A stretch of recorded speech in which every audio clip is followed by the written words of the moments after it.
My job. I'm Ian Dunn. I'm Deputy Vice-Chancellor for the Student Experience at Coventry, and I've had the huge pleasure of being able to talk to you over a number of occasions now about my views on student experience. My views on student experience are, I hope, sometimes controversial and challenging.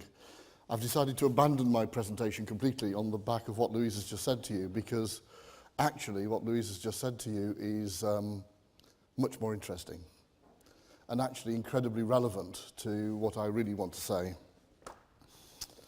Louise, I hope you don't mind. I took 5 key points out of your presentation. I've written them down on a business card because that's all I could find in my pocket. You talked about co-production. You talked about design and spaces, not just physical spaces, but IT spaces or environments in which we can operate. You talked also about simplicity, which I really want to come back to. There were 2 other things. Break down the barriers, and the final one I can't read, so that's my eyesight and my age. What I was going to talk about, and I have got a presentation prepared, that's me, was what is the student experience in my view. I was then going to go and talk about what excellent teaching is all about. I was going to talk about the broader student experience. I was then going to try and make it relevant to you, and particularly to some of the things I want to say to you. And I will talk about some of those things, but actually I'm going to just use my conclusion slide in the end. One of the joys of coming to places like this and having a moment to sit down and just do some reading and just to think. Like last night over dinner, I just sat down on my own and I had dinner and I thought. And my VC had given me this document. I don't know, I'm really sorry to name tribal. John Baldwin, who's got lots of experience in the HE sector, has produced this document. And I couldn't believe what tripe I was reading.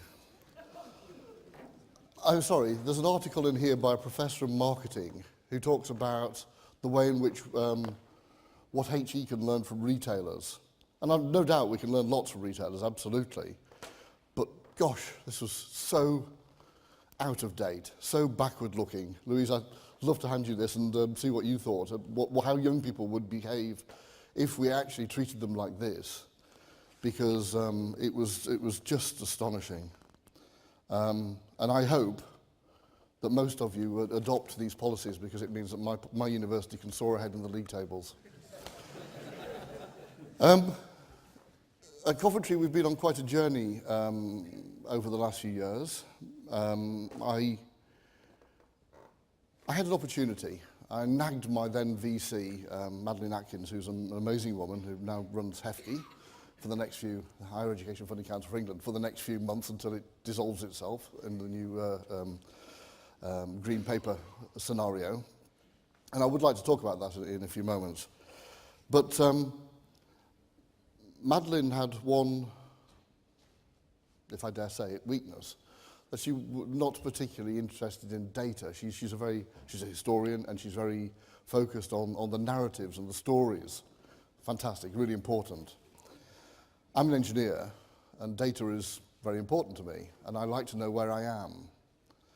And one thing universities have lots of is data. We have data coming out of our ears that we use appallingly badly.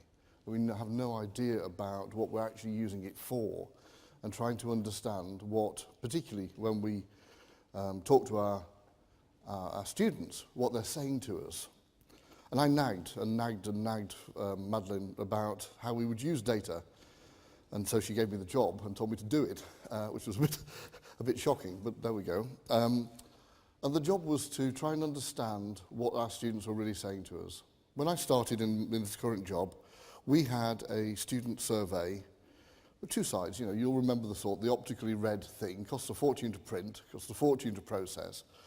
We asked the students for half a page worth of biographical detail about themselves. We didn't use it, we just asked them to fill in all these questions. 7 questions about the experience, and then on the other side, finally, we get to ask them some open stuff. Actually tell us about your experience. These forms were then scooted off to the library to be read by the optically read and produce a report. And I discovered, yes, that we scanned the side with the data questions on, and we didn't bother with the other side. 60,000 student questionnaires sitting in a box, all those views that students had expressed, and we never even did a thing about them. We never even scanned them. We never even found out what they'd said to us. This is just an appalling sort of way of behaving, and I'm afraid it may not be quite so bad now, but I do think that still we are not listening to our students. And if we don't listen to our students, the idea of getting into co-production is just a no hope. There's no way we're going to get towards co-production until we understand what they're really saying to us. So my first challenge and my first question to you is about data and about data management and about the way in which you, that you present that information. Universities, because of the nature of what we do, we're rather good at requiring absolute detail. We need to know down to the last essence of a question that it's actually going to be measuring exactly what we thought it was going to measure. Let's stop worrying about that too much. Let's understand that some of the data we're going to get is proxy data, and let's use it to understand, and let's find out what's really going on.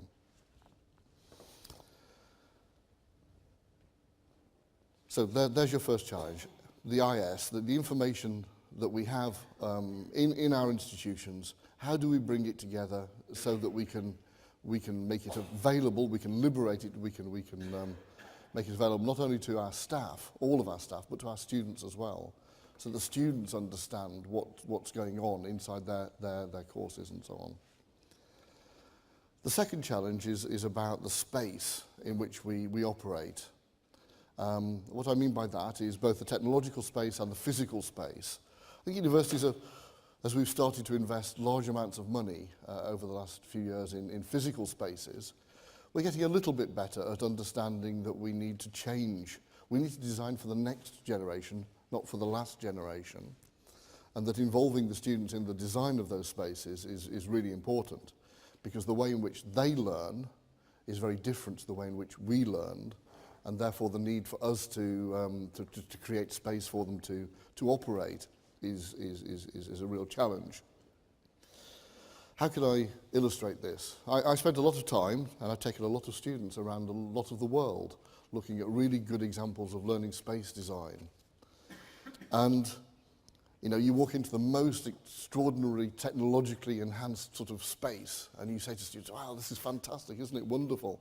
This cost £6 million for this lecture theatre to put all of the technology in. And they go, it's a lecture theatre. I'm not actually really very interested about the space. I was interested in how I feel in the space and how I operate in the space and how I can work with my peers and with you in the space.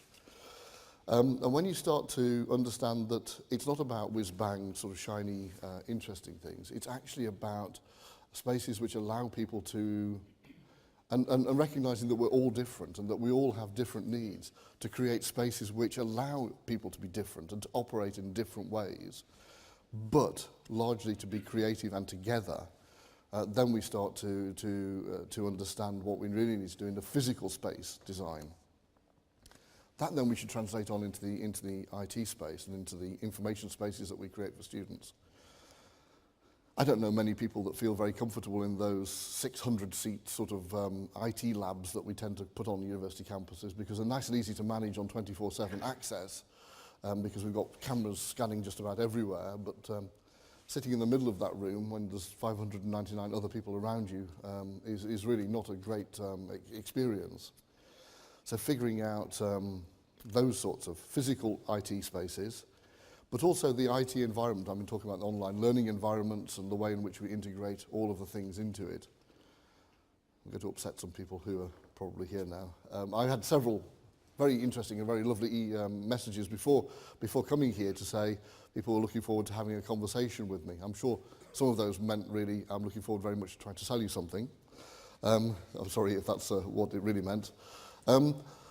What I'm trying to do at the moment is to simplify all of our systems, not to add lots more in. The more stuff I add in, it just makes it more complicated for the student to navigate their way through it. And inevitably, because of data protection, we won't be able to simply sort of log someone into one system and then they're onto everything. They'll have to log into every single little bit of it or through that journey, and that really annoys the students, I think. So, at Coventry, My task at the moment is about trying to simplify, to reduce our online learning environment, to create an environment, a space where the students can actually get, if they want to use it to a minimum standard, they can get the information they need. If they want to use it beyond that, then it's very simple for them to flow through. One question I've been asking a lot lately is, why do the students want access to their learning life, what goes on in their learning life, in their pocket, alongside their social life? That absolutely doesn't mean they want to give us access to their social life, and I don't want access to their social life. That's their business. But to be able for them to simply access one set of life, social life and learning life are one thing as far as they're concerned. It's us that separate it out. And it's how do we bring the learning environment into their pocket and make it available to them wherever they may be, because of their particular journeys into the university, if they're physically coming into the university. And that's a real challenge, actually making sure that they can access the right sorts of materials in the right sorts of way in the pocket. I think will certainly bring us huge benefits. We're very much trying to move towards this idea of co-production, and I try to use the language these days in the university of our students as professionals in training and the staff of professionals in practice. One, because it breaks down some of the barriers, some of the language issue, and I very much refer to the point of power. We have all the power, or it feels like that to the students inside the university. And in the end, they come to us, sorry to use the word, but pretty much in a customer relationship at the very beginning. I'm not suggesting that the student journey is itself customer-like in a retail sense, because it goes on for much longer than the simple purchase. But it's very definitely when they make that choice, they're making choice between the cities they've been to, the universities, the courses, where they're going to feel comfortable. And they're investing really heavily into that place. They want to be with us. You know, when we talk about, isn't it wonderful that 86% of students are satisfied in the National Student Survey? I think it's shocking. 100% of students are satisfied when they start with us, and we knock out at least 14% as we go. So I think we should think about things in that sense. So students professionals in training, professionals in practice, and now we're bringing them in very much into the design and development of every single thing that we do, every course that we do. I did an interview for the Times Higher a few days ago about this, and the inevitable questions, why on earth would you do this? You're the professionals, you're the people that know the subject. Absolutely, I know the subject, and absolutely the academics have a responsibility to design the course. But the students are the people who are learning that course now, and the way in which they learn now is so different to the way in which I learned, or I was forced to learn. I'm not sure that I have the knowledge, or any of my colleagues really have all of the knowledge to be able to design that experience and to tell the students exactly how it's going to be delivered to them to make sure that it's going to be reliable. I can make a much better job by bringing my students into the process and making them very much part of the experience. So I think co-production in universities is just about to start. I think if we don't start, we'll have a rebellion by our students on our hands, and thank goodness for that, because they can actually tell us the best ways, the ways in which they would like us to communicate with them. And we can understand that that's going to be different for many groups, and then we can start to attempt to satisfy those groups and find out why there are 14% of people who are not satisfied. So, my second message really is about co-production. I think in order to make sure that our students are able to engage in that process, we need to give them access to that process. We need to train them. Not train them to be like us, but train them about the language we're going to use in those places, in those meetings, in those environments, in order that they can access the meetings, rather than just invite them in and sit them on the side. Oh, the students are involved because they sat there. Not very involved at all. Actually, I want to give them real access to take part. The third thing I wanted to talk about was about how we break down some of the barriers. how we actively involve the students in everything that we do. I'm delighted in my university. I've got 1,200 of my 25,000 students who are reps. They actually work through the Students' Union with me. You may say that's not very extraordinary. We all have student reps. I don't want to know once a term when the students meet in course forum mode that there's problems with what's been going on. I want to know that week that there's a problem so that we can sort it out, so that we can put it right. So in order to break down the barriers, we make sure that we have representatives at every level, that the dean meets with their student equivalent every week for a cup of coffee, just a chat. That maybe that it's a nice chat, it only lasts 10 minutes because everything's just wonderful. But at least trying to find out and understand from our population what's going on. I make sure that we survey our students, and our surveys are not online and not they're pieces of paper. I have a group of students who take them into the classroom. The tutor moves to one side, the student takes over, and we collect 150,000 student views a year so that we can do something about it now, not when the student finishes, but during the time that they're studying with me. And I make sure it's a responsibility for the tutor to respond within 5 working days to what the students have said, because if they don't respond, then we don't close the loop, then it's pointless actually asking for their views in the first place. And most of all, because the students absolutely said, once you ask for our views, we don't want to be the only arbiter of what is good or bad about the classroom, because we value your input too. So we instituted a proper observation scheme, and we have lots to learn from secondary education here, by the way, actually going in to observe what's going on in the classroom and making sure that we can be confident that the views that the students are triangulated by management and by peers. So we are trying to take forward this concept of the learning walk that every secondary school currently does, but the idea of doing it in a university seems to be a little bit problematic at the moment. And my next challenge is to make sure that we can actually arrive unannounced and see what's actually happening in the classroom. Why should it be secret? Why is it this protected space that no one else is allowed into? It isn't at all. It's actually part of a serious process. So, for me, the student experience is all about good quality teaching. That's the bit we can do. We do the teaching. The learning, then we have to make sure we need the student voice to make sure that learning can really take place. It means that we need to have good data to understand what progress the students are making, and they have to be part of that story. They have to help us to understand where we're going. We need good information to allow us to design the course, and that information is from the professional bodies, it's from our expert academics, but it's also from our students who know how they learn and how they can receive the information. We need to be even more efficient, and this is the data point that I made earlier. We need to be efficient in our enhancement. Current university practice in most places that I know, and I go around many universities, is something's wrong, we change the whole system. Gosh, that's expensive. I mean, I've got 150 courses and 25,000 students and 1,800 academics to change. The training program alone is hugely expensive.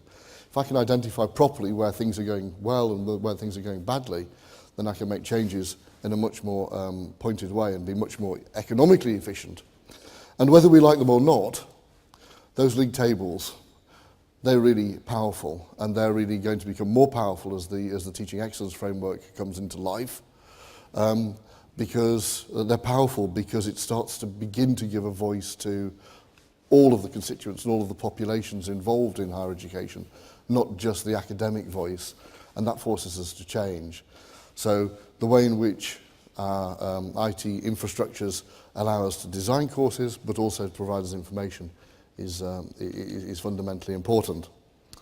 So, to conclude, yes, we need to make sure that our systems are as simple as possible so that people can access them as conveniently in the way that they want to access them as possible. Remembering that at that point our students really are customers of what we provide. So let's go out and talk to them properly and understand what they're all about. Then let's make sure that they develop with us all of the things that we're going to do. And let's keep a very close eye on the data so that we know exactly where we're performing against others, and making sure that we keep on top of what's going on in the sector and outside in other parts of the environment, so that we can be really performant. If we do that, then things like the TEF in the Green Paper that's coming along, and whether it will come to Scotland and to Wales, I don't know, but it's been consulted on for all of those places, will offer us no concern at all, because it will be nice and easy, because we'll be doing a great job. Thank you very much.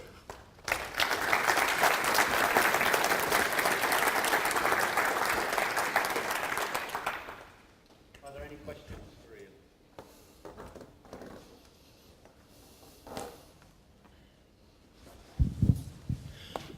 Ian, thanks very much for your exposition about data.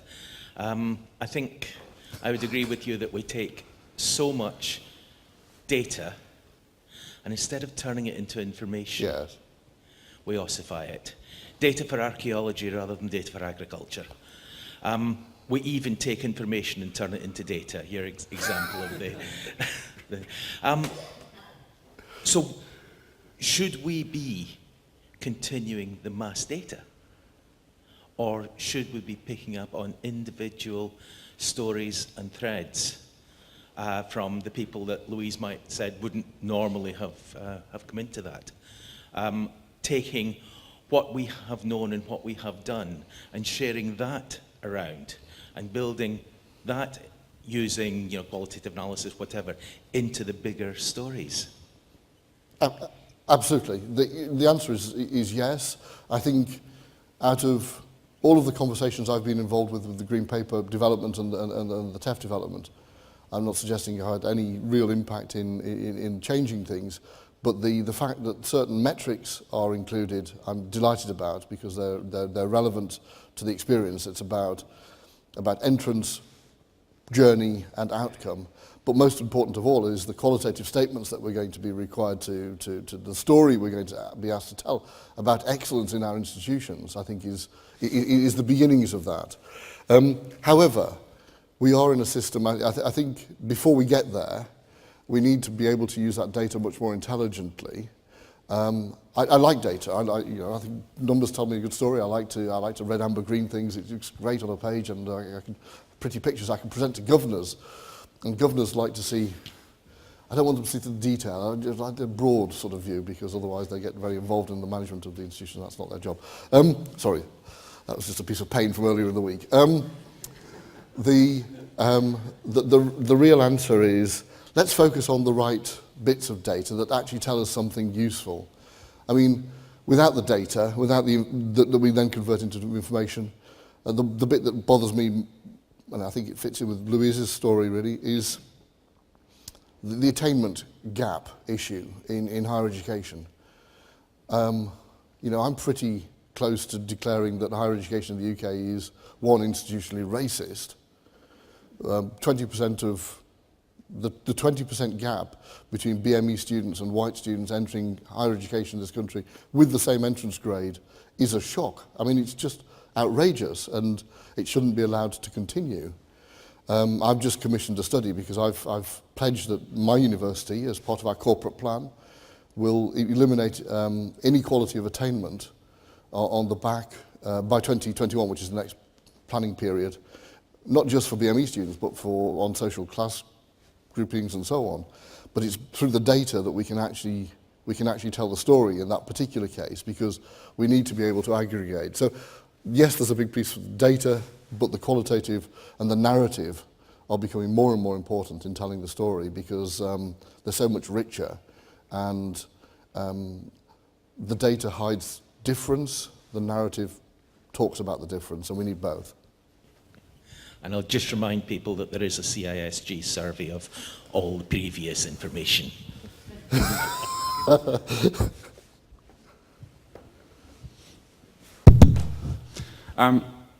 My question is, are we risking in this situation of putting the student on the pedestal to a certain extent? is it an equal relationship between ourselves as people experienced in the sector, or lecturers experienced in teaching, and the 18-year-olds who come to us? Looking around this room, we have about, I think, more than 100 people here, probably with an average age about 20 years older than a student, so accumulated 2,000 years worth of experience.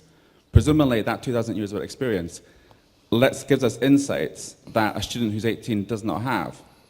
So yes, to get them involved, because we need to understand where they're at, understand how best they can learn, but isn't also a step change when you come to university. You're moving from being at school, where you might learn in one way, to being at university, where we're having certain expectations of you to take that leap to doing things differently and doing things that are going to be harder for you than they were before.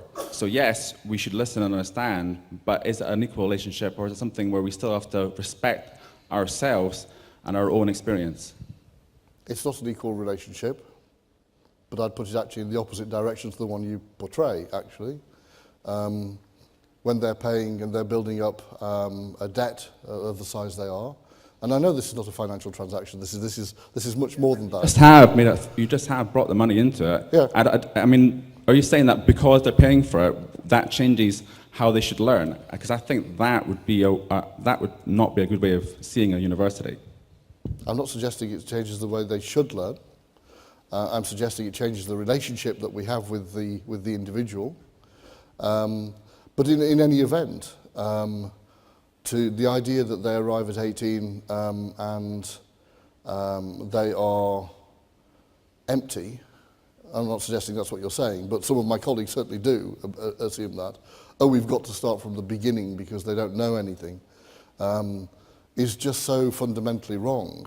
Both in technical content, they may not know what I know because I've done a PhD or whatever in that particular subject. But they're not just studying what I teach them, they're studying a whole range of things.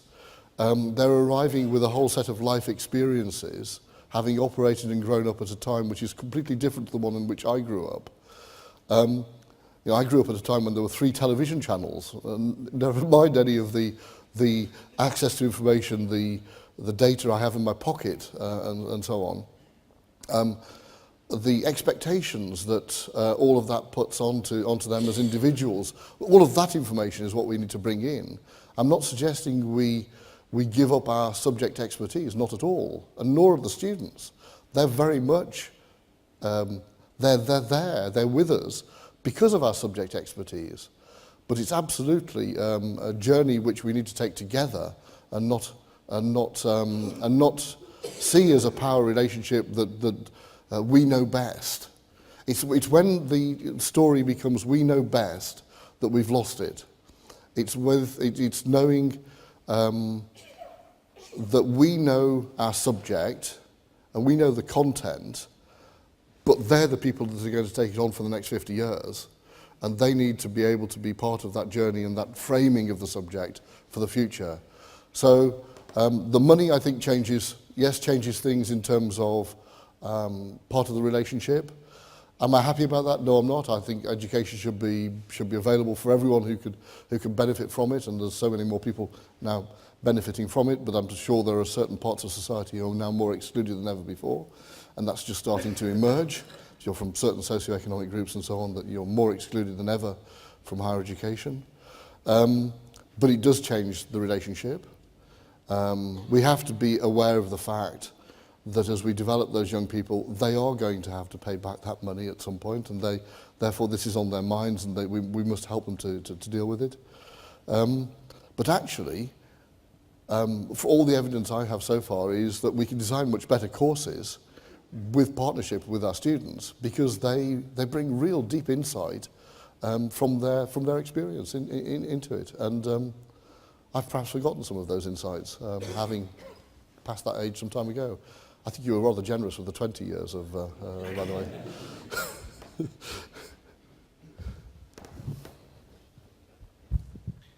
Hi, and I was struck that what some of the things you were talking about in terms of the mandating the student surveys in the classroom and having the students come in and do that, and mandating that your academics are responding within 5 days, requires a certain level of managerial control of the academic staff that I wonder whether would be possible to achieve in some institutions. I certainly wonder whether it would be possible to achieve in our institution. So I'm interested to know how you manage that. And related to that, in terms of the data, one of the things that I feel is that we have lots of data with a small d in our institution that is unstructured data that resides in the heads and in documents owned and managed by individual academics, and actually we're reaching the bounds of what is possible to make better without structuring that data in some way that can be used by the institution, but mandating that academics lodge that data in some structured system is nigh on impossible. Things like which modules actually form part of a valid pathway through a program, things like that, which you'd think would be quite important information to be able to understand, but is amazingly difficult to elicit. So I wonder whether you've got any thoughts on how you manage that? Well, to that last point, yes, I'm sure most of us could laugh in horror at that idea that it can't possibly be my institution, but it's everyone else's. Yeah, it's all of our institutions. The first thing we did in Coventry was to remove 150 of our 300 programs at the time. We halved the number of undergraduate programs and mandated the first and second year pretty much, so that pathways became very much more obvious. And we have course teams now. We have teams of professionals and teams of students, courses, working together and managed. We trained the director the course director, who may be a junior academic, who made up with senior professors, but we train them in academic leadership so that they know how to manage that team. And the course team is librarians and IT specialists and students, and it's all of the people who actually make up that journey. The managerialism, it's a charge is not one I'm not unfamiliar with in my institution at times. Actually, it's about giving people real freedom. I've taken away this notion that everything must fit into modular blocks in Coventry. They've got real freedom to operate, but there are certain red lines. There's a boundary, and that boundary, in order to have that freedom to create your semesters in a very much more flexible way, whether you're a mathematician or a fine artist, is the price for these other things which could be accused of being managerial. But actually, I think it's just common decency, isn't it? If you ask someone their view, to feed back to them, actually just to say, and to do it in a timely way so that you can do something about it. So I really would go back to the person who accused me of managerialism in my institution. They have, and when we went through the process, they said that. But I really don't think it's about being over the top. It's just about decency, listening to what our students say about us, finding out why they say those things, and then doing something about it. The managerial bit, which is the bit I haven't told you about yet, is when I then take all of the results, put them into faculty lists, graded by rank order, and send them to the dean, and the dean calls in the bottom 40, the top 40 offenders, if you like, and has conversations with those people about why they're on that list. Why is their module falling sort of so far behind? So I think there's a balance here between setting some rules, and just because we're universities, I think we probably take a bit too long setting the rules. So let's get the rules set down, and then create space inside that to be as free and flexible as we can, because recognising subjects are different. Good morning. Good morning. I don't have a question. I have something that you sparked in me in what you said during your speech. Before I came to the conference, and before I go to most conferences, I look up the hotel on TripAdvisor. And it never ceases to amaze me how different people can find their experiences. I looked up this hotel, had 2,000 reviews, over 1,000 of which were excellent, and yet 45 couldn't be worse. And my comment is an obvious one, and it's not a high-powered one. It's just the intelligent use of data, because students arrive at university with very different expectations. And I think that a lot of how many people fill out surveys is based on anecdotal evidence of things that maybe have just happened to them. So it's more of a comment and a statement to be intelligent about the use of data. And 85%, or is it 86%, or is it 84%, or is it 91% satisfaction? Doesn't really matter the percentage, and I don't think we should be judging the statistics to that degree, because the NSS as a pointer to how we can improve and the areas that we as individual institutions need to improve on is invaluable. Whilst it's not a question, I'll take the criticism on the chin. Oh, it wasn't a criticism. No, it's true. It's a very valid point.